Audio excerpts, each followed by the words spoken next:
amri wahlul 'uqdatam min lisani yafqahu qawli. Bapak Ibu yang dirahmati Allah, alhamdulillah puji syukur kita aturkan kehadirat Allah atas limpahan nikmat yang kita terima, nikmat iman Islam yang akhirnya membawa kita bertemu di rumah di antara rumah Allah dalam rangka menjalankan ibadah subuh berjamaah yang dilanjutkan dengan majelis ilmu untuk menguatkan lagi keimanan kita. Kita masih dalam rangkaian pembahasan 3 hal yang utama yang harus difahami, 3 hal yang prinsip yang harus difahami oleh seorang muslim, yaitu mengenal Allah, mengenal Rasul, dan mengenal agamanya. Dalam konteks mengenal Allah, kita sudah melewati pembahasan tentang nama Allah. Artinya Allah memang meminta untuk disebut dengan Allah. Innani ana Allah, sesungguhnya aku itu Allah. Lalu kemudian kita sudah belajar tentang bahwasanya Allah itu adalah satu-satunya Rabb, bahwasanya dialah yang menciptakan kita, yang membentuk kita, yang membentuk semua makhluk di muka bumi ini, yang menciptakan alam semesta, yang memberikan rezeki, yang memelihara, dan semua perintah yang ada di muka bumi ini Allah yang memerintahkan, baik terbitnya matahari, bulan, bintang, pergantian siang malam, dan seterusnya. Dan Allah juga nyatakan tidak butuh dengan siapapun. Artinya kalau semua manusia beriman, itu tidak akan menambah sedikit pun dari kuasa Allah. Begitu pula kalau semua manusia ingkar, itu tidak akan mengurangi sedikit pun dari kuasa Allah. Bahkan kalau semua manusia itu termasuk jin-jinnya dari awal sampai akhir meminta Allah kabulkan, maka tidak akan berkurang kekayaan Allah, kecuali hanya seperti jarum yang dicelupkan di tengah lautan, hanya berkurang 1 tetes. Bapak Ibu yang dirahmati oleh Allah Subhanahu wa taala, kemudian kita juga sudah belajar tentang Allah itu satu-satunya ilah. Al-ilah itu artinya yang disembah, sehingga semua makhluk harus tunduk kepada Allah. Kemudian bahkan Allah meminta semua manusia untuk hanya menyembah Dia. Artinya kita setiap hari menyatakan iya karena butuh, iya karena nasta'in, hanya kepada Engkau lah kami beribadah dan hanya kepada Engkau lah kami menyembah. Maka Allah meminta kejujuran kita. Kalau mengaku menyembah dan meminta hanya kepada Allah, ya kalau ada masalah jangan lari ke dukun. Kalau jualan belum laku, ya jangan nyari penglaris. Kalau melaut ada masalah, ya jangan buang sajen ke lautan. Kalau di kampung ada perapatan kecelakaan, ya tidak usah disandarkan kepada selain Allah Subhanahu wa taala. Kalau bertani belum panen, ya jangan kemudian gawe sajen tinggal Dewi Sri dan seterusnya. Begitu pula kita juga dilarang mengagungkan makhluknya, dari mulai tumbuhan, hewan sampai manusia. Bapak Ibu yang dirahmati oleh Allah Subhanahu wa taala, dan yang menarik Allah menyebutkan pada Quran surat Al-Baqarah ayat 21, ya ayyuhan nas, wahai manusia.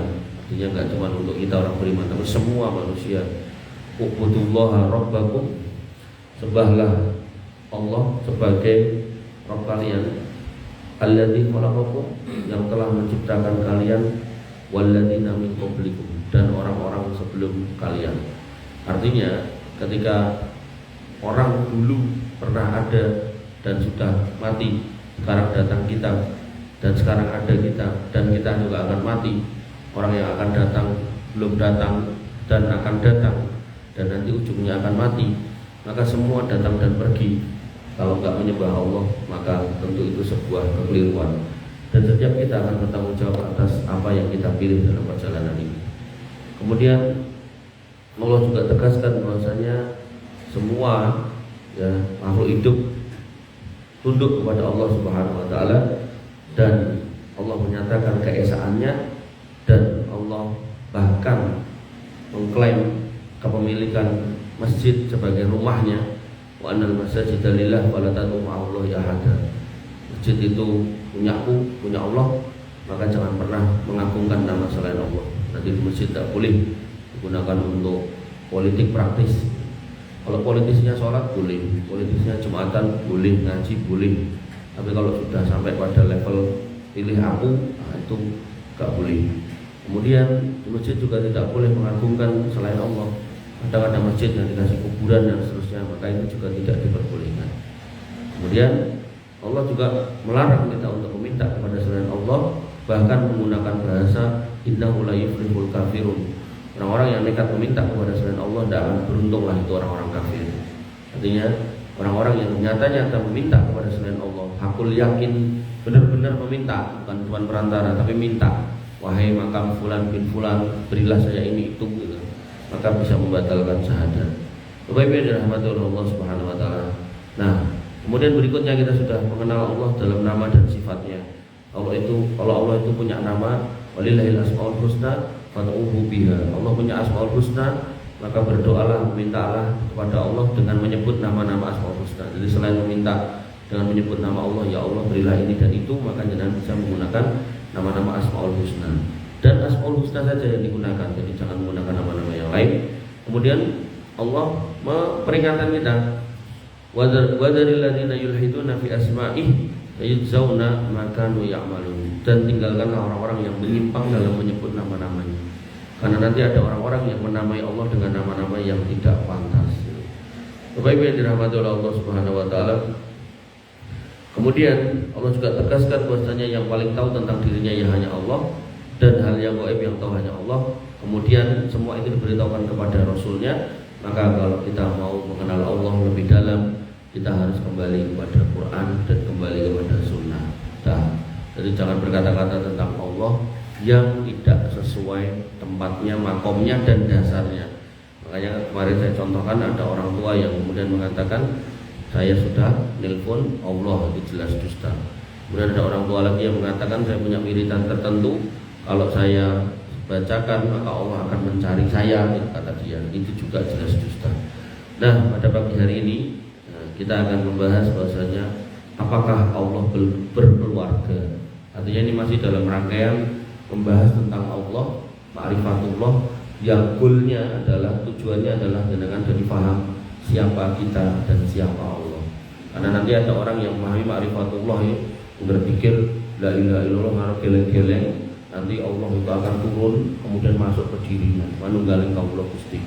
Bahkan beda torikot itu akan beda zikir. Ada yang la ilaha illallah, ada yang Allah itu, ada yang belakang itu ada yang muter-muter wong itu, ada yang muter sak jamaahe, ada yang digawe kaya bat nyamuk, ada yang macam-macam. Bahkan jumlahnya torikot itu sampai 1000 lebih. Jadi jenengan aja milih yang mana, gak bingung. Di Solo kalau di jalan Sewu gitu jenengan masih bingung karena lewat di nanti kok wong pakar Pak, bingung dia, nanti kok iya bingung. Makanya Islam itu pernah digambarkan oleh Nabi, jalannya itu lurus saja. Kemudian kiri kanannya itu dikasih garis-garis. Nah, kemudian ada mengatakan nek mlaku lurus kono tekan surga. Belok kiwa, belok kanan, di setiap situ ada pintu. Pintu itu di depannya ada yang jaga ngawe-awe ngejak nyemplung rokok. Nah, maka pengawinya ini urutannya dari mulai kesirikan, kemudian kebid'ahan, kemudian dosa besar, kemudian dosa kecil, kemudian mementingkan hal yang gak penting, meninggalkan hal yang penting. Urutannya penting. Makanya orang kalau sudah bebas dari kesirikan, itu biasanya godaan di bawahnya itu adalah tentang meninggalkan sunnah. Nah ini dia selamat, maka di bawahnya itu dosa besar. Dosa besar. Makanya jenengan akan dapati ada sebagian orang gak berbuat kesirikan, tidak berbuat bid'ah, tapi tergoda oleh wanita, atau tergoda oleh kedudukan, punya ilmu agama dijual, itu nanti turun ke bawah, dia mungkin selamat, turun ke bawah, nah dia gak paham tentang skala prioritas. Jadi ngaji kemana-mana, tapi anak bojone ora diurusi, ada. Bahkan ketika ditengok kok ora kerja, wong bojoku ya wis kerja lho, wajib kan sampean Mas sebagai tulang punggung. Tapi kan dia yo iso golek pangan dhewe wis gede. Itu gak paham skala prioritas. Makanya ya pentingnya mengaji dengan baik dan benar. Saya itu. Jadi saya punya dulu punya santri perempuan, itu dia baru kuliah kan. Saya punya pesantren itu nguliah gitu, kuliah sampai lulus gitu. anak wong ora duwe. Itu dia itu kuliah ikut saya baru 2 semester atau 1 semester. Izin keluar itu, apa keluar? Saya punya sepupu saya anaknya 4, ditinggal suaminya, ditinggal tinggi, ditinggal berdakwah. Terus tapi pas tinggal berdakwah itu orang tinggal apa-apa. Nah terus sepupu saya selain ngurusi anak 4 terus gawe risoles tinggal, akhirnya kesel mati. Nah terus urusannya kan apa ya, saya harus pulang nunggu nih anak ini. Oh Allah, bisa pulang sekali. Makanya Bapak Ibu dirahmati oleh Allah, bahkan dalam urusan haji ini Allah dan Rasulnya menyebutkan manis tatoa ilaihi sabila, yang mampu di sini apa toh? Gak cuma mampu dengan berangkat, nek mangkat ya tinggalin di rumah, mangkat, nah kok tinggalin rumah tak titip karo Gusti Allah, paling itu ke tangga nih. Nah maka tetap ditinggali. Begitu pula berangkat ke sana juga harus pakai prosedur. Artinya kalau jenengan sudah daftar, kok ngantri 30 tahun, ya sudah, nanti kalau misalnya nggak nyampe ya nggak apa-apa. Jangan kemudian ini ngantri 30 tahun kesuwen, akhirnya kita numpak gendek baik. Itu juga sudah melebihi makomnya, sudah nggak tepat ya. Bapak Ibu yang dirahmati oleh Allah Subhanahu Wa Taala. Oke, kita mulai ya. Apakah Allah berkeluarga? Karena nanti ada sebagian orang yang gawe bis, tulisannya bis keluarga Allah. Gereja apa tulisannya apa? Supaya nek ngono bilang anak-anak Allah, kadang nek ceramah terberkatilah kalian anak-anak Allah. Bilang semacam-macam kalimatnya. Allah tidak punya anak dan bukan anak siapapun. Jangan hafal ini. Qul huwallahu ahad. Allah itu ahad esa. Allahus somad. Allah itu tempat bergantung. Lam yalid walam yulad. Allah itu tidak pernah beranak dan bukan anak siapapun. Walam yakul lahu kufuwan ahad. Nah ini banyakkan orang Islam melanggar di sini. Dan Allah tidak ada yang setara dengan dia. Banyakkan kita itu menyetarakan Allah dengan yang lain. Nyembah sholatnya madhep ngulon, nyembah Allah, tapi bila ada masalah larinya ke yang lain. Ini pelanggaran banyak di antara kaum muslimin itu yang terakhir ini. Orang sama nanti kaya Allah dia anak orang siapa. Anaknya sopo ya bakal jawab bukan anak siapa. Tapi nek kemudian kowe kok dodolan laris piye? Oh aku bar ning kono kemukus topo ning ngarepe makame Pangeran Samudra. Nang bojone sapa? Ning kono wis ready stock, tinggal milih. Jadi nek ra bojo golek ning kono enek. Macam-macam. Nah, itulah pelanggaran orang Islam banyak di situ.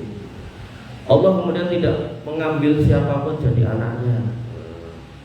Nah, ini pernyataan keras Allah.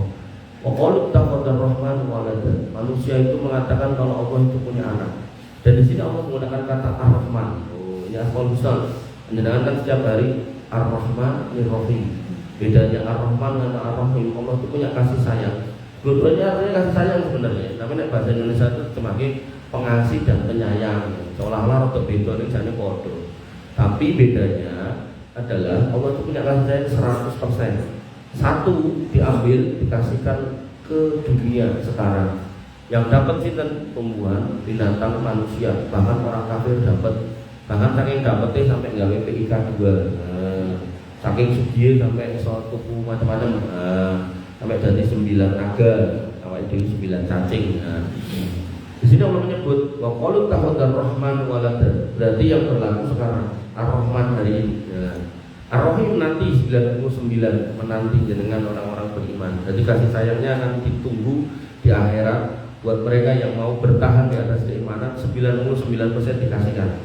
Makanya nanti semua orang yang masih punya iman yang nggak kecampur kesirikan, dosone sambuh gitu, tetap akan diselamatkan dalam skema syafaat sampai 6, syafaat Rasulullah, syafaat Siddiqin, syafaat para nabi, syafaat syuhada, syafaat solihin, dan terakhir ini syafaat Allah. Syafaat Allah ini akan menghabiskan neraka dari orang-orang yang masih punya iman.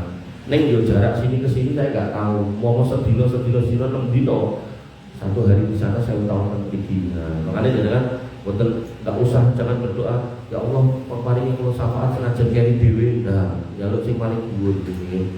Jaluk yang paling dulu.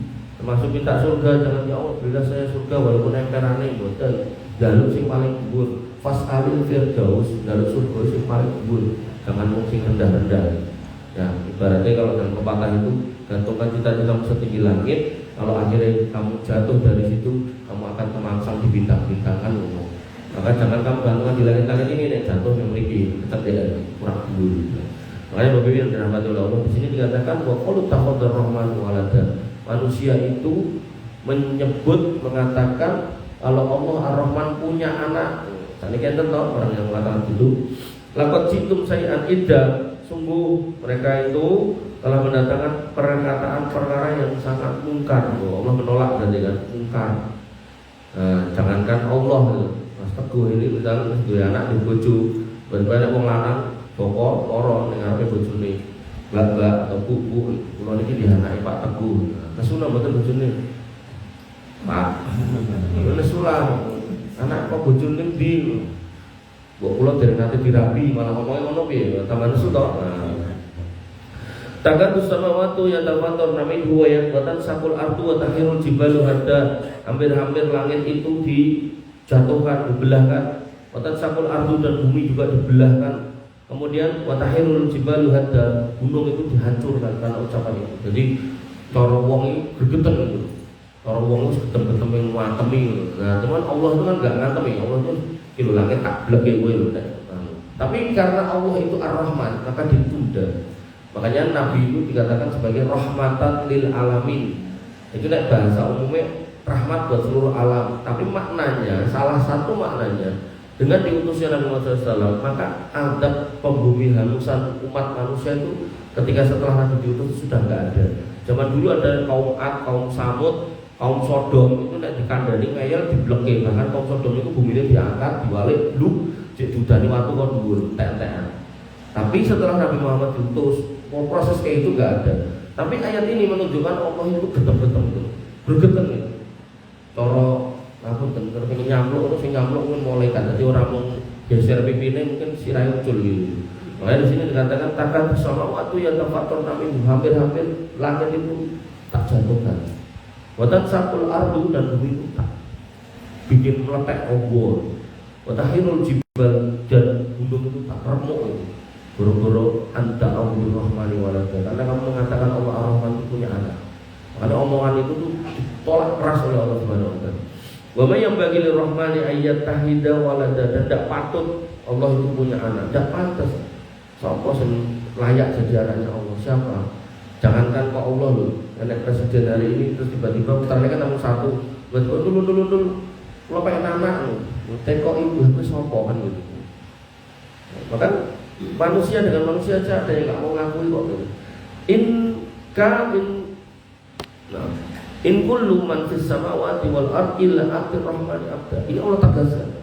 Semua yang di langit dan di bumi itu semua makhluk dan mereka mendatangi Allah Ar-Rahman itu hanya sebagai abda, hamba. Dan Allah di sini menyebut Ar-Rahman itu pembiro niki siji, loro, telu, papat. 4 kali Allah sebut Ar-Rahman. Ini menunjukkan bahwasanya iki mau urusan ning dunya, ning akhirat hati-hati. Makanya yang namanya surga neraka, surga itu jelas penghuninya 1 orang kafir, 2 jelas penghuninya orang musyrik, yang ketiga orang munafik. Ini 3 ini kekal selamanya di situ. Nah, yang keempat orang mujrim, orang pendosa atau orang fasik. Nah, ini kalau masih punya iman sebesar biji sawi akan diselamatkan. Bapak Ibu yang dirahmati oleh Allah Subhanahu wa taala.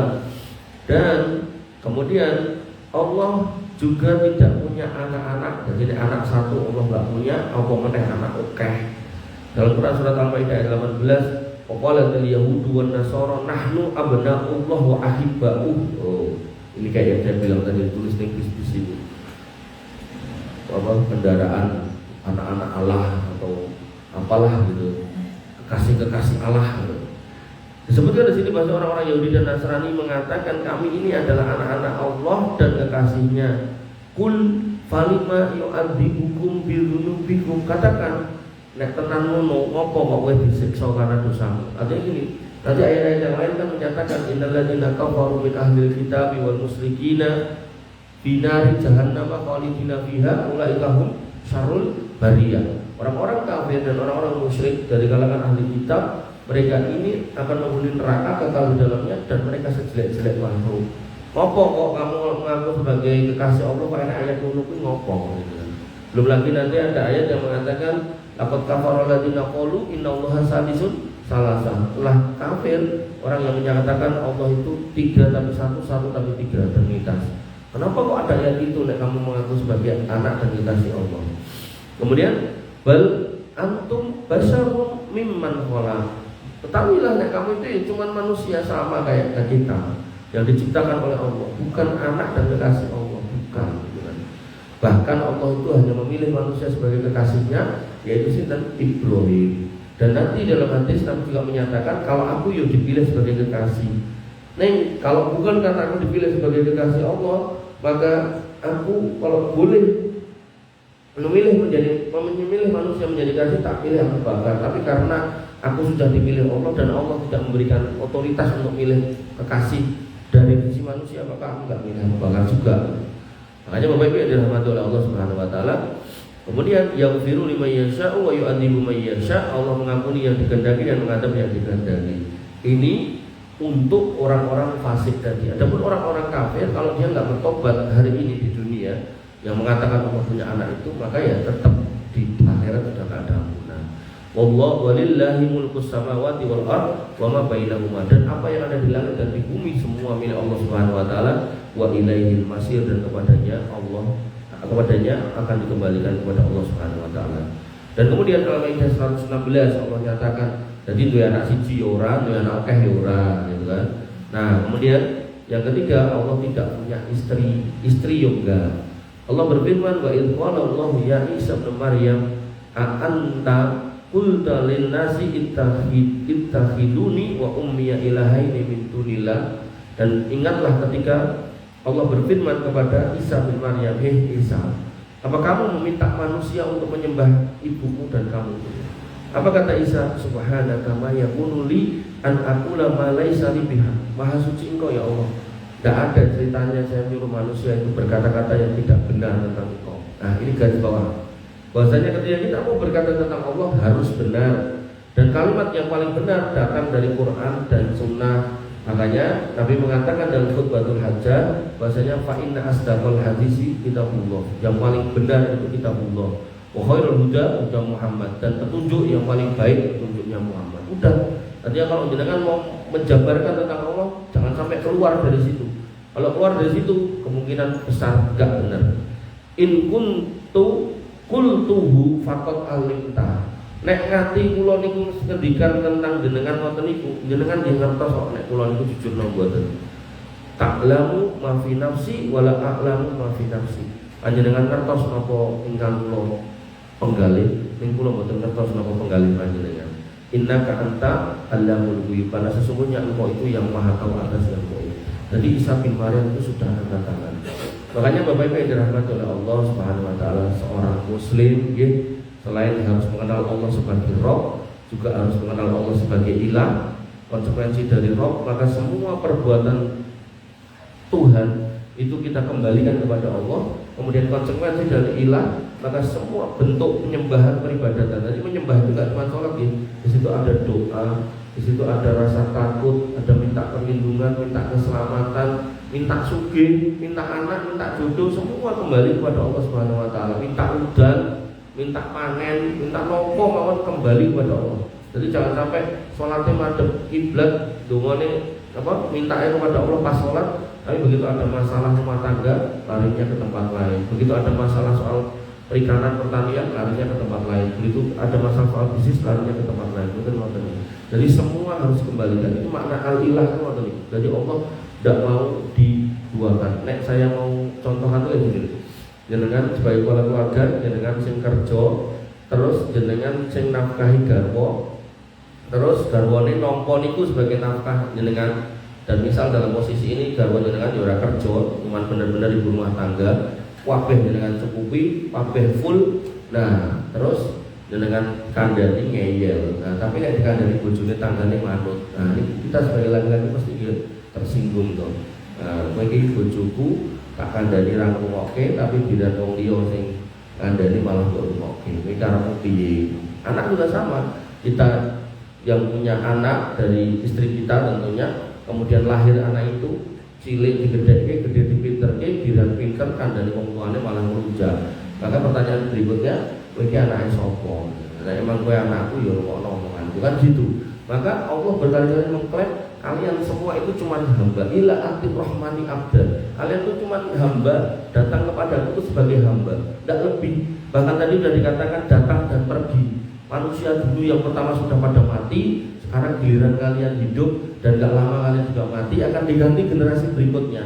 Nah, kita kemudian gak mengambil sikap sebagai hamba yang menyembah Allah saja, maka ya sudah selesai, gak ada lagi cara untuk memperbaiki. Makanya yang kita harus pahami, ad-dunya darul amal wal akhirah darul jaza. Hari ini memang tugas kita yang menghamba. Jangan sampai salah menghamba. Karena nanti kalau sudah masuk di darul jaza, tempat untuk dibalas, jenengan wis iso menghamba. Barang mlebu kuburan ternyata kok jalanku ning donya salah. Wis tak salat ning kuburan ora iso coba habib-habib kae gitu kan. Kuwi yo ngapusi gitu kan. Makanya jenengan ampun kepencut sama omongan-omongan dusta mereka. Habib pulang bin pulang kuburannya diduduk, dia lagi maca Quran, terus ngomong kalau duduk, tutup meneh. Wah, itu bener-bener kipi atau wong iki gitu kan. Nah, maka hal-hal seperti ini itu jenengan harus terna dengan wong iki ngomong apa kamu gitu. Nanti ada lagi Habib pulang bin pulang sebelah dikuburke wong non muslim gitu kan. Wah, wong non muslim diislamke ning kuburan piye itu. Wong Nabi Muhammad aja waktu hidup gagal mengislamkan pamannya. Allah nggak mengizinkan pamannya mendapat hidayah. Mosok ini malah Islamnya wong mati dari dhewe yo mati, kan aneh gitu. Maka hal aneh ini jangan dianggap sebagai sesuatu yang istimewa. Justru kita harus pahami ini wong racetok. Nah, karena Islam tidak dibangun di atas khurafat. Makanya saya senang jargonnya Muhammadiyah itu TBC, anti tahayul, bid'ah dan khurafat gitu kan. Nah, makanya itu gak laku di kalangan Muhammadiyah, itu gak laku. Alhamdulillah, nek laku geger gitu. Karena kampusnya sak pirang-pirang, rumah sakitnya sak pirang-pirang. Nah, nek tenan itu laku lah, ngapain dadak berobat atau dadak ke rumah sakit, cukup gawe toko obat jualan apa urahan kemune Habib ngono to, yang mari to. Bapak Ibu dirahmati oleh Allah Subhanahu wa taala. Ngoten nggih. Jadi ketika kita berakidah yang baik, berakidah yang benar, kita akan punya rasional nalar yang masuk akal, dan semua dibangun di atas Quran dan Sunnah, bukan di atas ta'assub fanatik buta golongan kelompok atau pada orang per orang. Dan itulah hakikat hidayah. Bahkan Nabi ketika sahabat itu berkumpul, Nabi itu datang, sahabat itu ngadeg dalam rangka menghormati beliau datang, Nabi nggak mau dibuli-buli. Ini menunjukkan Nabi, seorang Nabi, orang terbaik pun nggak mau dimuliakan seperti itu. Tapi berbeda dengan umatnya sekarang yang mengatakan foto kudu enek ning omahmu, ben omahmu diberkati, padahal Nabi ini ngomong nek enek fotone malah malaikate lunga lah sak piturute. Jadi selalu kontradiktif. Bahkan Nabi itu mengatakan dalam doanya, Allahumma inni Allahumma la taj'al qabri wasanan yubad. Ya Allah, jangan Engkau jadikan kuburanku itu sebagai tempat yang diibadahi, disembah, malah ini anak fotone gawe kuburan supaya disembah. Makanya ini mereka gagal soal menjadikan Allah itu sebagai satu-satunya al-ilah. Jadi mereka sholat iya, tapi kemudian meminta kepada selain Allah. Nah, itu musibah besar yang harus kita luruskan. Dan hari ini saya luruskan bagaimana kita meletakkan Allah sebagai Roh, sebagai ilah. Dan ternyata Allah juga gak punya istri, gak punya anak, bahkan anak-anak juga gak punya kekasih kecuali Ibrahim alaihissalam dan juga Muhammad sallallahu alaihi wasallam. Sehingga jangan sampai kita berakidah yang salah.